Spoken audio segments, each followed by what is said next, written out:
Hello everyone, this is Sonu Singh and welcome to my channel. Today our topic is structure of sentence.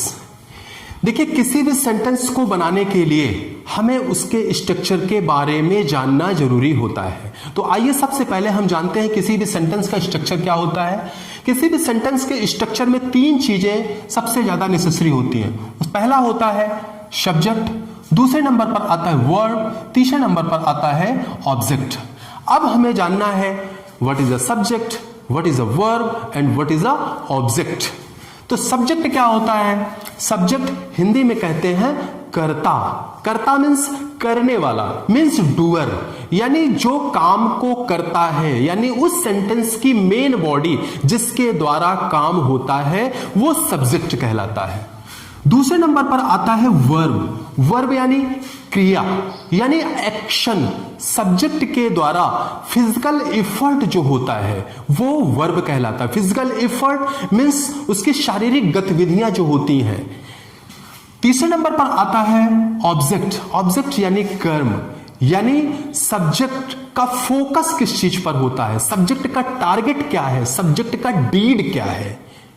Means subject जिस चीज पर अपनी activity को करता है वो आपका ऑब्जेक्ट यानी कर्म कहलाता है। एक एग्जाम्पल के तौर पर हम समझ लेते हैं इसे।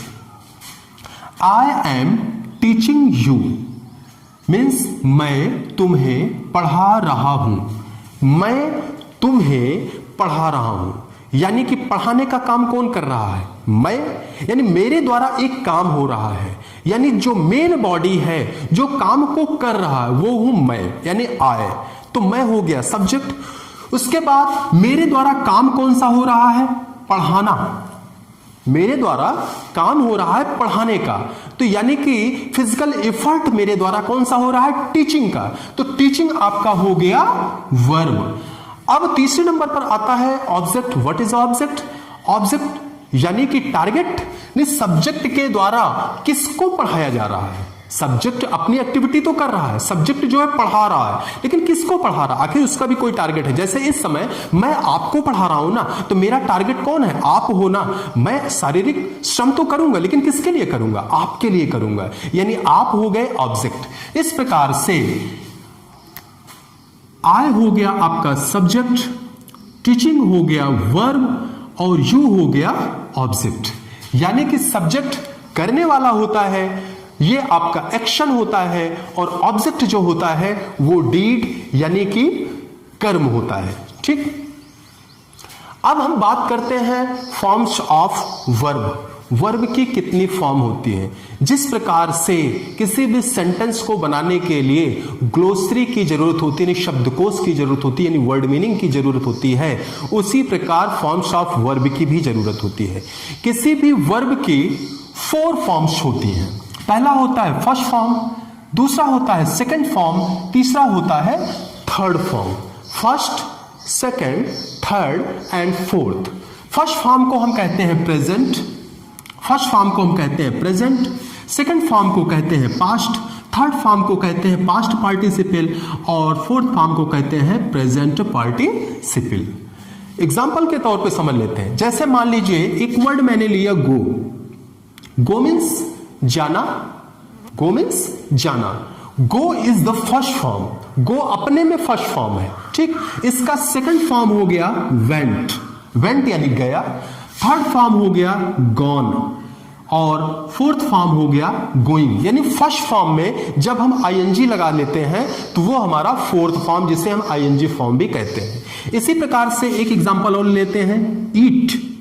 ईट मीन्स खाना। ईट का सेकंड फॉर्म होता है एट, थर्ड फॉर्म होता है ईटन, और फोर्थ फॉर्म होता है ईटिंग। इसी प्रकार से third example right. Right means होता है लिखना। राइट का सेकंड फॉर्म होता है रोट, थर्ड फॉर्म होता है रिटन और फोर्थ फॉर्म होता है राइटिंग।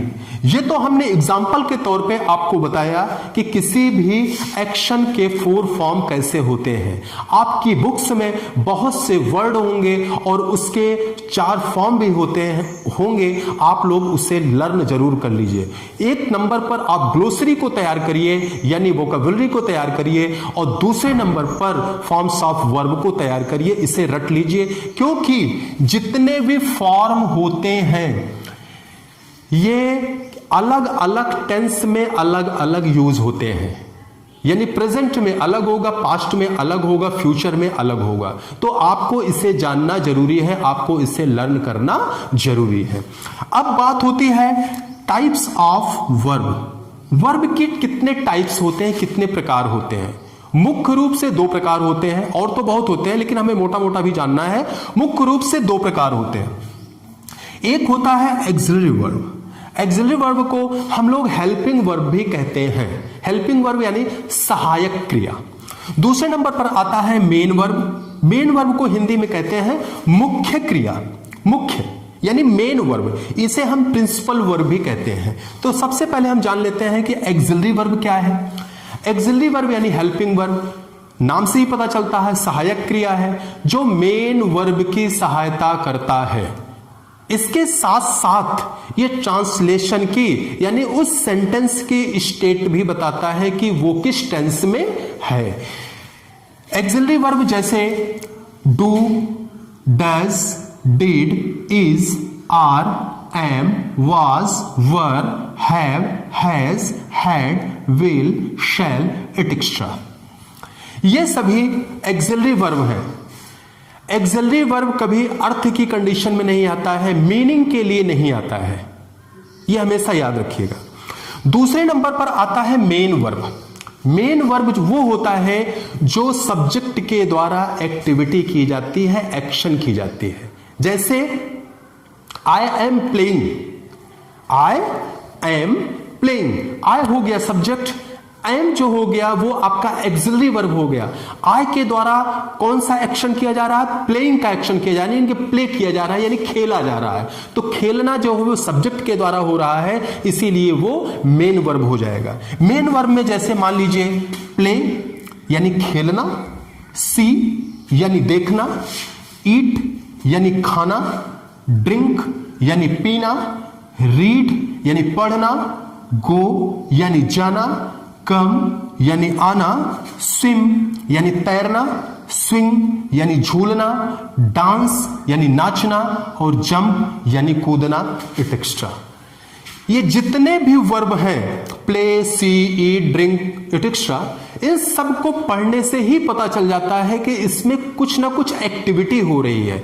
तो जिन वर्बों में एक्टिविटी दिखती है वो सभी आपके मेन वर्ब होते हैं, क्योंकि ये सब वर्क हैं और इस वर्क को करने वाला होता है सब्जेक्ट। इस प्रकार से किसी भी सेंटेंस में 3 चीजें होती हैं। पहला होता है सब्जेक्ट, दूसरा होता है वर्ब, तीसरा होता है ऑब्जेक्ट। वर्ब की 2 कंडीशन होती है, एक होती है एक्सिलरी वर्ब, दूसरी होती है मेन वर्ब। एक्सिलरी वर्ब यानी हेल्पिंग वर्ब जो कि अर्थ के लिए नहीं आती है बल्कि मेन वर्ब की हेल्प करने के लिए आती है और सेंटेंस की स्टेट बताने के लिए आती है कि सेंटेंस किस टेंस में है। मेन वर्ब जो होता है वो सब्जेक्ट की एक्टिविटी, सब्जेक्ट के एक्शन को बताने के लिए आती है। जैसे आप एक एग्जांपल के तौर पे समझ लीजिए, Ramesh is flying kite. Ramesh is flying kite यानी कि रमेश पतंग उड़ा रहा है। यहां पर देखिए रमेश, रमेश जो है वो सब्जेक्ट है, यानी पतंग उड़ाने का काम किसके द्वारा हो रहा है? सब्जेक्ट यानी रमेश के द्वारा हो रहा है। इज क्या है? इज आपका हेल्पिंग वर्ब है, क्योंकि ये फ्लाइंग के साथ आया है, यानी मेन वर्ब के साथ आया है, मेन वर्ब के साथ है। रमेश उड़ा रहा है, उड़ाने का काम रमेश के द्वारा हो रहा है, यानी फ्लाइंग जो है वो आपका मेन वर्ब है। ठीक है।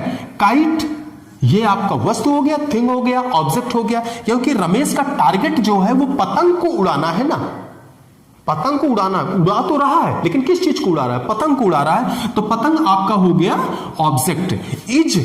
इज बता रहा है कि ये टोटल कंडीशन या किस टेंस में है।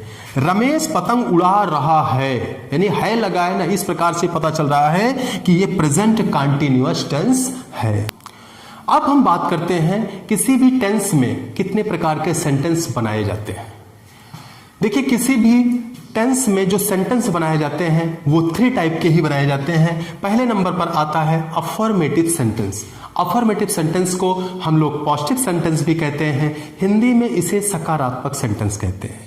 ये ऐसे सेंटेंस होते हैं जिसमें हमेशा यस करके बात किया जाता है, मीन्स इसमें हमेशा जो इसका आंसर होता है वो हमेशा सकारात्मक होता है, हाँ में होता है, यानी इसमें नॉट नहीं लगा होता है। जैसे he was going to market, he was going to market, वह बाजार जा रहा था, यानी बाजार जाने का काम हो रहा था, यानी पॉजिटिव था, यानी इसीलिए ये सेंटेंस आपका अफर्मेटिव हो गया। दूसरे नंबर पर है he was not going to market, he was not। Negative sentence में हमेशा नॉट या नो लगकर आता है। निगेटिव सेंटेंस हमेशा नकारात्मक होता है, जिसमें नॉट लगा हो, नो लगा हो। इस प्रकार से अगर हम देखें, he was not going to market, वह बाजार नहीं जा रहा था, वह बाजार नहीं जा रहा था। और पहले वाले सेंटेंस में क्या था, वह बाजार जा रहा था। अगर वह बाजार जाने का काम उसके द्वारा हो रहा था तो सकारात्मक है, बाजार जाने का काम नहीं हो रहा था तो वो आपका नकारात्मक यानी निगेटिव हो गया। इसी प्रकार से जो थर्ड स्टेटमेंट है, was he going to market, was he going to market, क्या वह बाजार जा रहा था। हम क्वेश्चन पुट अप कर रहे हैं, क्या वह बाजार जा रहा था, तो उसका आंसर आता है निगेटिव में या पॉजिटिव में, यानी कि इसमें देखिए क्वेश्चन मार्क लगा हुआ है। याद रखिएगा, इंट्रोगेटिव सेंटेंस के लास्ट में question mark is a must, question mark लगाना जरूरी है, ठीक। तो इसमें क्वेश्चन पुटअप करते हैं, is was he going to market, क्या वह बाजार जा रहा था। ऐसे स्टेटमेंट जिसमें क्वेश्चन आता है और क्वेश्चन मार्क लगा होता है, उसका जो आंसर होता है वो या तो वो पॉजिटिव में होता है या नेगेटिव में होता है। तो इस प्रकार से जो प्रश्नवाचक हमारे वाक्य होते हैं वो हमारे इंट्रोगेटिव सेंटेंस कहलाते हैं। आज का टॉपिक इतना ही, दैट्स ऑल।